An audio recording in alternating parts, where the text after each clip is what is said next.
ஜவஹர்லால் நேரு பிரதமரா இருந்த சமயம் அவர் ஒரு தடவை சென்னைக்கு வந்திருக்கிறார். இங்கே சில முக்கிய நிகழ்ச்சிகள்ல கலந்துக்கிறதுக்காக வந்திருந்தார்.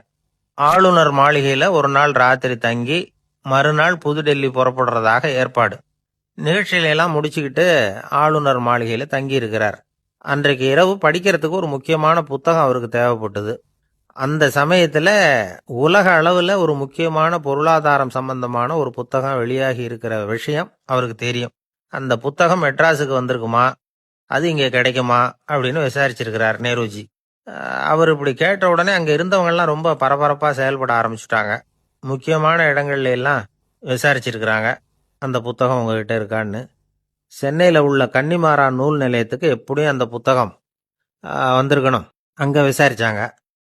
அந்த புத்தகம் 2 நாளைக்கு முன்னாடி தான் அங்க வந்திருக்குது அப்படிங்கிற விஷயம் தெரிஞ்சுது. நூல் நிலையத்துக்கு ஓடினாங்க.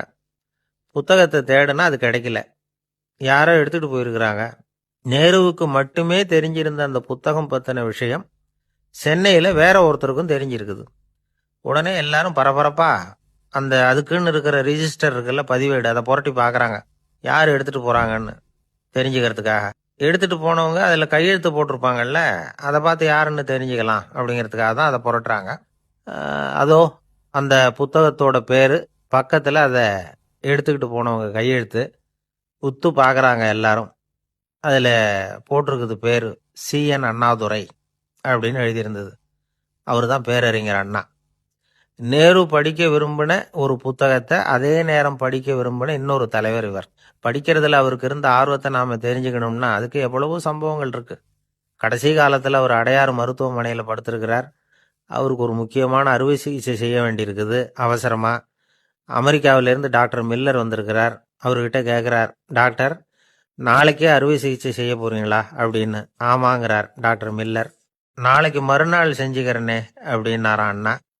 ஏன் ஏதாவது நாள் பாக்குறீங்களான்னு கேட்டிருக்கார். இல்ல, ஒரு புத்தகத்தை படிச்சுக்கிட்டு இருக்கிறேன், அதை நாளைக்குள்ள முடிச்சிருவேன், அதுக்கப்புறம் நான் இறந்தாலும் கவலை இல்லை அப்படின்னாராம் இவர். அவர் தான் அறிஞர் அண்ணா.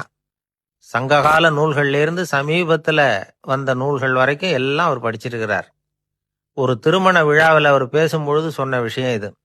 சங்க காலத்துல காதலியை மணக்க விரும்புகிறவனுக்கு அவனுடைய தந்தை வீர சோதனைகள்லாம் வைப்பாரு. போய் புலிப்பல்லு கொண்டுகிட்டு வா, அப்போதான் என் பொண்ணை கொடுப்பேன் அப்படின்னு சொல்லுவார்.